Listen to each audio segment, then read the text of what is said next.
Good morning, everybody. Welcome back to the channel. I hope you're all having a great day because this is another beautiful day here in Arizona. So today is a really exciting day for me because today is 2 years of ownership of my Honda Pioneer. So I figured let's go ahead, let's do a walk around. Let me show you where I'm currently sitting today and tell you if I still like it or not. Well, let's start with that. I absolutely love it. I love the Pioneer as much, if not more, than I did the day I bought it. And that could be because of new creature comforts and whatnot. So let's go ahead and let's just look at where it is. We've had tons and tons of good luck with this Pioneer, and for the most part it's been bulletproof. We've only had a few issues with it, so let's go ahead and let's jump right into it and talk about that. So what issues have we had with our Honda Pioneer in 2 years of ownership and 2,200 miles? Yes, it's not as many as others, but it's 2,200 miles. That's 1,100 miles a year. So that's pretty good in my eyes. I'm almost 100 miles a month, and I can tell you it's going up as it cools off. I'm driving it more and more. As I currently am today, I am out where I started doing my videos, and it is a 15-mile round trip for me to get out here, and what better way than to just drive the Pioneer. Plus I'm in the horse pasture, the horses over there eating. So what issues have we had with this? Well, we've only had one real issue that was not my fault, let's put it that way, and that was the fuel injector plug breaking. If you go back to my videos, Honda, we have a problem, and then Honda, I fixed your problem. We had the issue with the fuel injector plug. The wires broke right off at the plug. I was getting that code 13. Well, I didn't want to pay for the Honda $600 wiring harness to fix everything, and I don't remember if that was just the harness or that was them fixing the harness, so I did it myself. I went to the Honda side-by-side forum.com and I bought their fuel injector plugs. $20. When I was in there, I did not only the front injector, I did the rear injector, but my total fix was about 20 bucks. Let me tell you what, that was the only issue we've had with the Honda in over 2 years. Give me another machine that's it. I mean, I'm still in stock brakes. So what other issues have you had? Well, any other issues we've had are my problem. Bent tie rod, going a little too fast, hit a tree. But remember, I still drove on it for 6 more months. And then that broken ball joint up at Big Lake. Well, again, going too fast somewhere I shouldn't have been, and I actually broke the snap ring. So other than that, I have had 0 issues. Now, some of you are looking at it going, hey, you're running different tires, you got different A-arms and whatnot, and those are all my choice. Now, tires, on the other hand, those are a wear item, just like brakes, just like oil, spark plugs, all that stuff. Those are wear items. And for my style of driving, I am 50% off-road, 50% on-road. Light duty truck tires do it for me. You know, I was on all blacktop coming out here until I got to the horse pasture. So other than the wear items, everything else is upgrade, and it's done by me. So let's take a look at just some of the upgrades I did. I'm not gonna be able to show you all the upgrades on camera in today's video, but we'll just do some of the major ones, looking at it in my 2 years of transformation. And again, I would buy this thing all over again today. I know they got the Talon out there. The Talon's a great ride, but it doesn't seat 5. If you go back to my 1-year review video, I need something that seated 5, and there was only 3 machines out there, and this is the one that won. It wasn't the cheapest, it was right in the middle, but you know what, it was the smallest overall length. So let's go ahead and let's look at this real quick. So real quick, some of the upgrades that pretty obvious.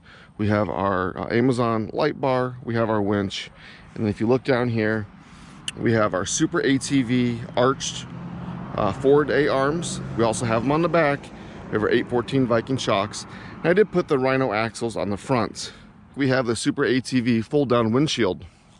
That is a modification I would not do again.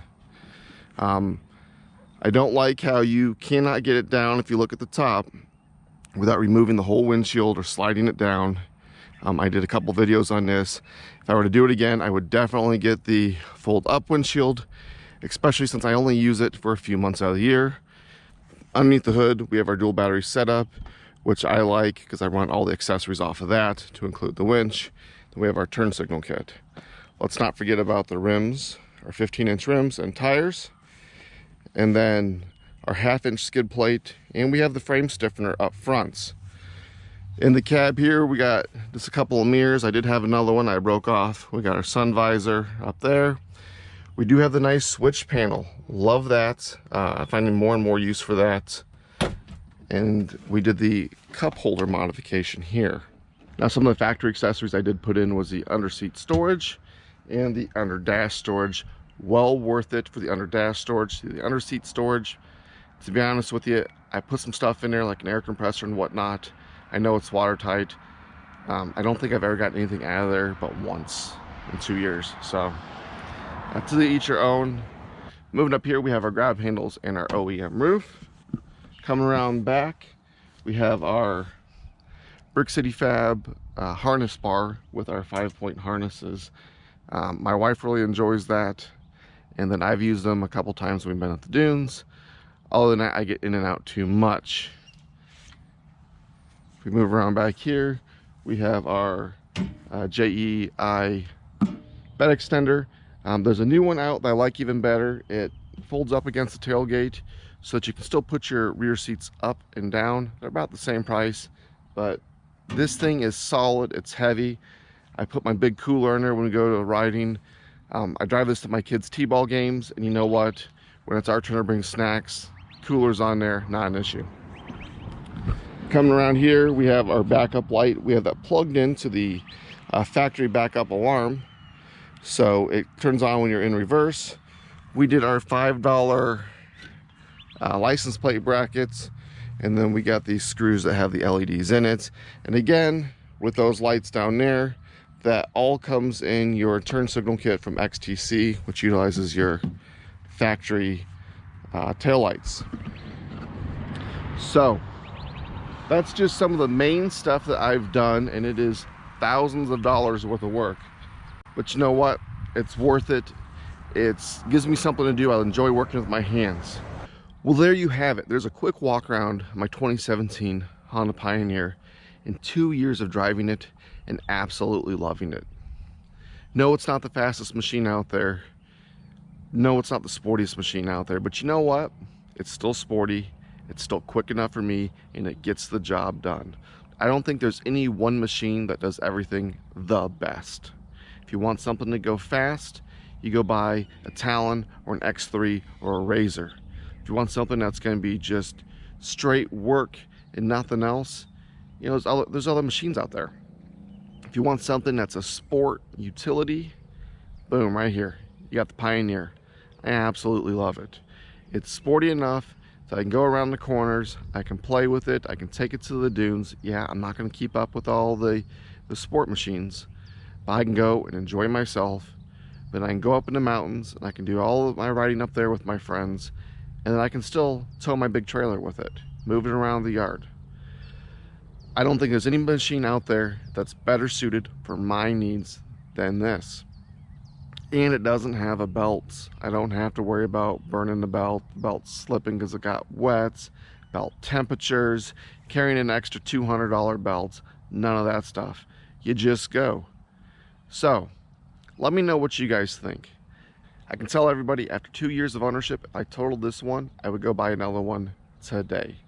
And no, I wouldn't get the Talon. I'd still get the Pioneer, because remember, I got 5 people. So let me know in the comments below what you guys think. Do other machines hold up as well? I've heard of Rangers going out, you know, 7, 8, 9, 10,000 miles. That's pretty good. How many belts do they go through? But you know what? That's still holding up pretty good.